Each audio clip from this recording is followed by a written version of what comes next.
오늘은 에스겔 34장 23절에서 25절 말씀을 통해서 반드시 주시는 평화라는 제목으로 함께 말씀을 나눠보고자 합니다. 예화를 하나 들려드리면은 오래전에 남미 아르헨티나와 칠레의 경계선 문제로 장기간 분쟁이 있었던 때가 있었습니다. 이 같은 분쟁은 급기야 무서운 유혈 사태로 발전을 했고, 그리고 어느덧 1900년대 부활절 아침에 아르헨티나 한 사제가 그리스도의 부활과 그리고 사람과 사람, 나라와 나라 사이에 화해와 형제 우정을 맺는 것이 예수님의 가르침이라는 강론을 하고 다녔습니다. 그 같은 강론을 아르헨티나 각지에서 했을 뿐만 아니라 국경을 넘어서 칠레까지도 전하게 된 것입니다.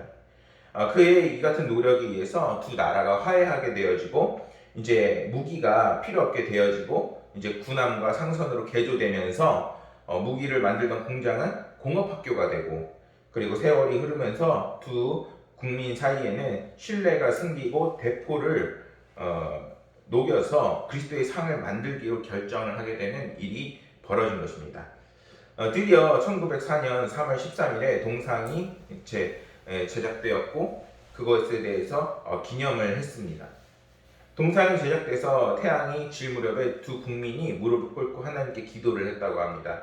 동상 밑에는 다음과 같은 문구가 새겨져 있는데, 구주 예수의 발밑에서 끝까지 유지하기로 서약한 평화를 만약 아르헨티나와 칠레가 깬다면 즉시 이 상들은 산산조각으로 깨어져라, 이렇게 얘기가 있다고 합니다. 하나님께서 임하시는 그 평화 속에는 다툼과 분쟁이 있을 수가 없습니다. 만약에 우리가 그리스도인의 백성이면서도 만약에 다툼과 분쟁이 있다고 하면은 무조건 없다라고 말씀은 없어요. 하나님께서는 우리에게 언제나 검을 주러 왔다라고 말씀도 하실 만큼 어쨌든 우리의 삶 속에서 예수 그리스도를 믿음으로 인해서 오는 갈등이나 어려움이 찾아오지요. 하지만 그것과 동시에 우리에게 삶의 어려움과 문제가 있지만, 그럼에도 불구하고 우리에게 임하는 하나님의 평화와 그리고 서로를 사랑으로 바라볼 수 있는 시각과 은혜의 그 마음을 우리에게 분명히 주시게 되는 것입니다. 오늘 말씀에서는 하나님께서 에스겔 선지자에게 내가 이렇게 이스라엘을 회복시키겠노라 라고 말씀합니다. 여호와께서 유다 백성들을 괴롭게 하던 악한 통치자와 부와 권력으로 악용을 하던 자를 이제 벌하시고 나라를 다시 바로 세우셔서 다윗이 얼마나 이제 나라를 이스라엘 구강하게 했지요. 지금도 다윗 하면은 너무나도 유명한 왕이에요. 그와 같은 새로운 목자를 왕으로 세우셔서 이스라엘 다시 한번 내가 이끄시겠다라고 말하는 것이 오늘의 말씀인 것입니다. 더불어 깨어졌던 하나님과의 그 평화의 언약을 다시 맺으시고 그 이스라엘 백성들, 하나님의 백성들에게 하나님께서 주시는 그 평화와 평안이 분명히 있다는 것입니다. 25절 말씀에 나오는 평화의 원어는 샬롬이라고 합니다. 평안과 평화, 평강을 의미합니다. 그런데 중요한 것은 이러한 평화가 우리에게 임하기 위해서는 이러한 복의 근원이 되시는 하나님께서 우리와 함께 하실 때 이러한 평화와 평강의 상태가 변화받게 되어지고 유지하게 되어지는 것입니다. 우리에게 이러한 평화와 평강이 넘칠 때 우리에게 끊임없이 갈급한 현상이 사라지게 되는 것이고, 넘치도록 풍족한 만족의 상태가 끊임없이 유지가 되는 것입니다. 오늘날 코로나 상황에서 우리에게 이러한 하나님의 평화와 평강이 너무나도 필요한 시대가 된 것입니다. 왜냐면은 하나님과 멀어지면서 하나님께 경배드리고 그러한 인생이 아니면서 하나님께서 주시는 평화가 깨어지고 끊임없이 삶에 있는 모든 문제와 갈등과 그리고 끊임없이 일어나는 문제투성이들로 인해서 그 삶이 끊임없는 무언가를 채워나가야 되는 인생으로 바뀌는 분들이 너무나도 많이 있기 때문입니다. 그런데 해답은 바로 주님께 있고, 그리고 주님을 찾아가는 자에게는 하나님께서 결코 마르지 않는 생수의 강물로 그 은혜로 충만하게 덮어주시는 것입니다. 사랑하는 여러분, 에스겔이 이렇게 하나님의 복주심을 이야기하고 있지만 사실 그의 상황은 결코 이러한 말씀이 들어올 만큼의 좋은 시기가 아니었습니다. 왜냐하면 이스라엘은 바벨론에 의해서 지금 멸망을 당했고 자신은 이미 포로로 끌려와 있는 상태였기 때문인 것입니다. 그러나 그가 이렇게 소리 높여 하나님의 회복하심과 복주심을 소리 높여 이야기하는 것은 하나님께서 에스겔 선지자를 불러 소명을 주시고 그 포로된 유다 백성들에게 하나님이 어떤 분이신지를 분명하게 전하라는 것입니다. 다시 말해서 하나님 이스라엘 백성이 나라를 잃고 포로가 된 것은 하나님이 어떤 분이신지 알지 못하고 결국 하나님을 저버리고 하나님을 떠나버렸기 때문이라는 것입니다.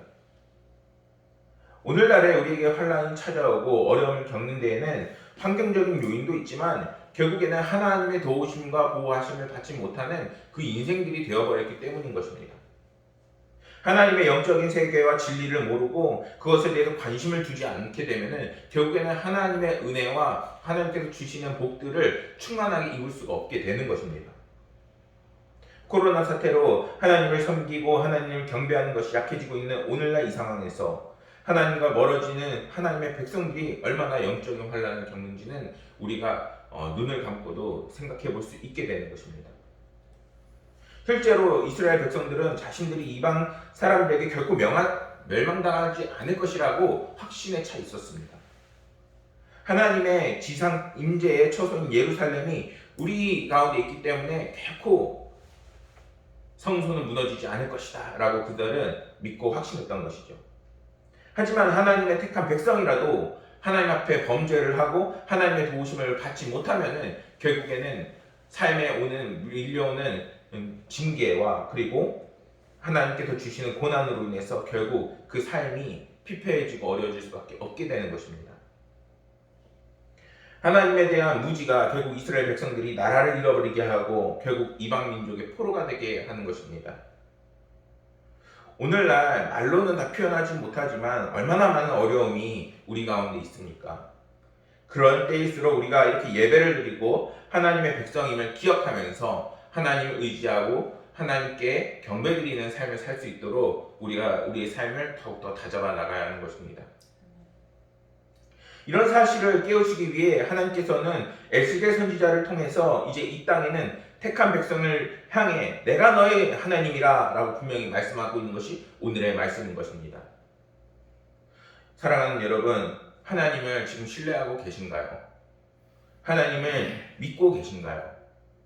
여러분의 갈급함을 지금 과연 무엇으로 채우고 인생을 진행하고 계십니까?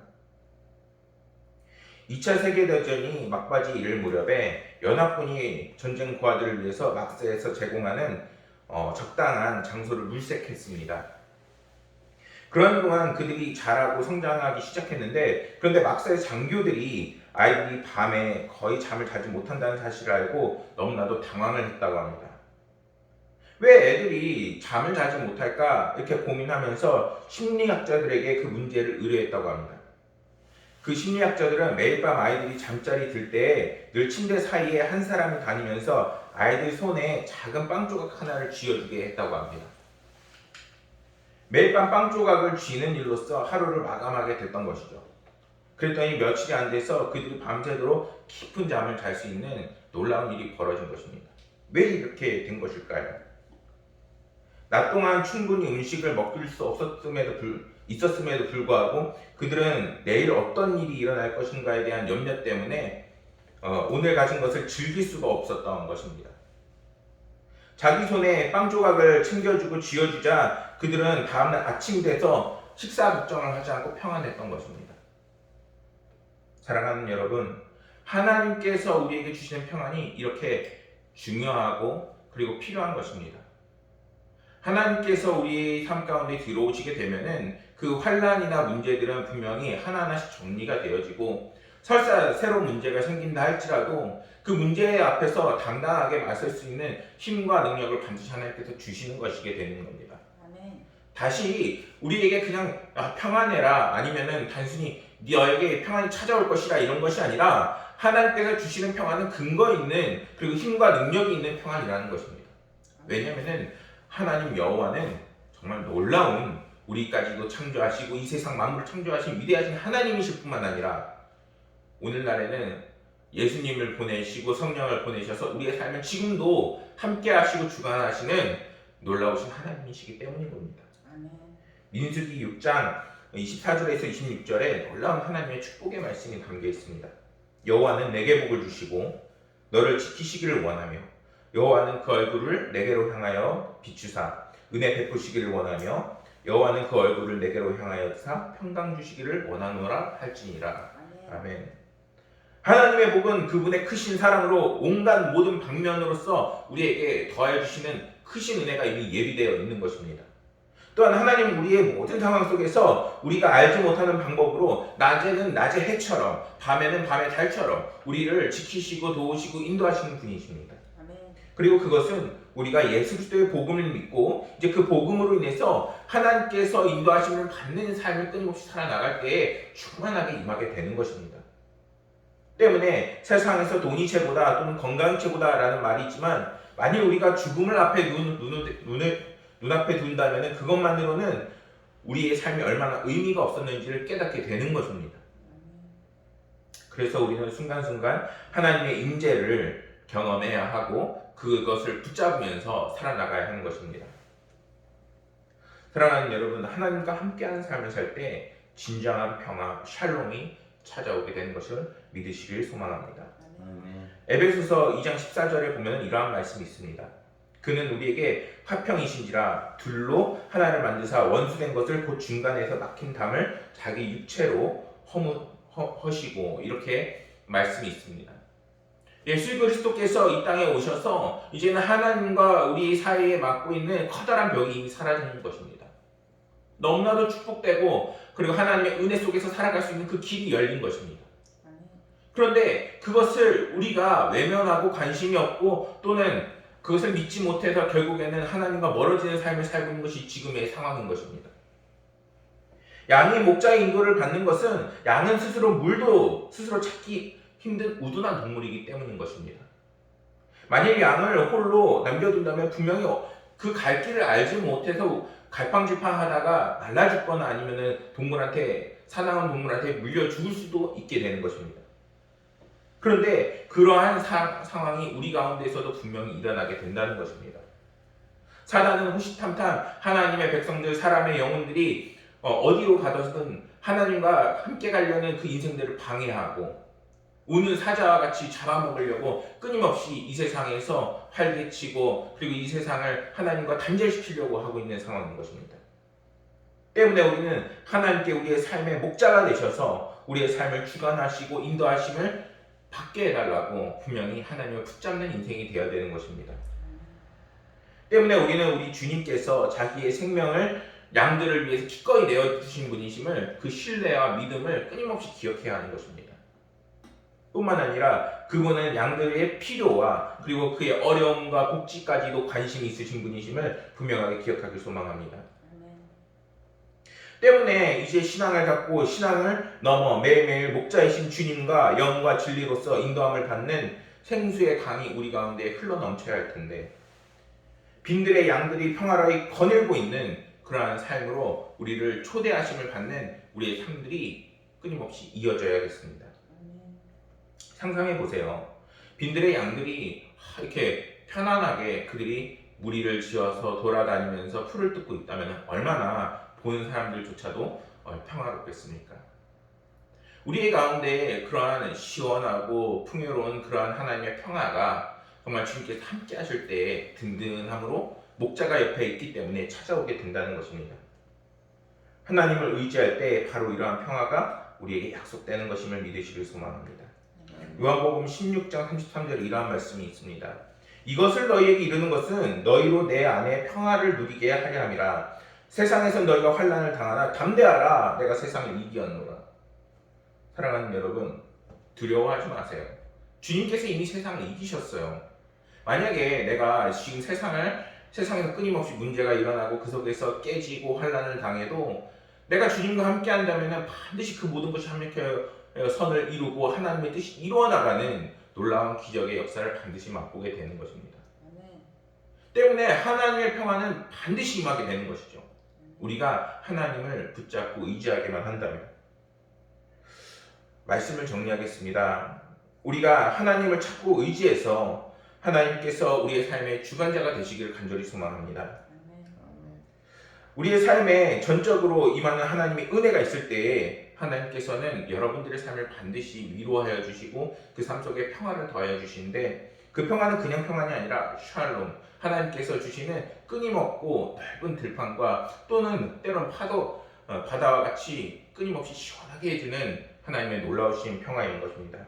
오늘날 코로나 사태에 너무나도 어려운 환경에서 낙심하지 마시고 그리고 무너지지 마시고 우리 하나님의 구원과 도우심을 믿으면서 하나님을 경배하는 자를 끊임없이 모이시길 소망합니다. 그것을 통해 주님은 우리의 삶 속에서 참된 의미의 기쁨과 만족을 누리는 삶으로 여러분을 초대할 것입니다. 이러한 은혜로서 저와 여러분들이 풍성하기를 간절히 소망하겠습니다. 기도하시겠습니다. 사랑과 은혜가 풍성하신 하나님 아버지, 오늘은 주님께서 주시는 반드시 평화가 있을 것을 함께 나눴습니다. 아버지 하나님이시여, 우리가 상황이 어렵다 하여 주님을 떠나는 것이 아니라 나의 상황과 환경을 보는 것이 아니라 우리 주님을 바라보고 주님께서 주시는 놀라우신 능력으로서 우리가 평화와 은혜가 넘칠 수 있도록 우리의 삶을 주관하여 주시고 이끌어 주옵소서. 아버지 하나님께서 우리 하나님의 백성들 늘 인도하여 주시고 그리고 이끌어 주셔서 그 삶 속에 있는 모든 문제들을 아버지 하나님께서 주관하여 주옵소서. 설사 우리의 뜻과 생각대로 되지는 않지만 그것까지도 다 합쳐서 협력하여 선을 이루고 하나님의 뜻을 이룰 것을 믿습니다. 그 뜻이 또한 우리에게 선하고 반드시 더 큰 은혜와 행복으로 작용할 것을 믿사오니 아버지 하나님께 주님을 믿고 나아가는 하나님의 백성들이 되게 하여 주옵소서. 아버지 하나님께서 우리의 삶 속에 끊임없는 평화와 끊임없는 더 큰 은혜와 복을 더 풍족하게 내려주실 것을 믿으며 모든 말씀 우리 구주 예수 그리스도 이름으로 기도드렸습니다.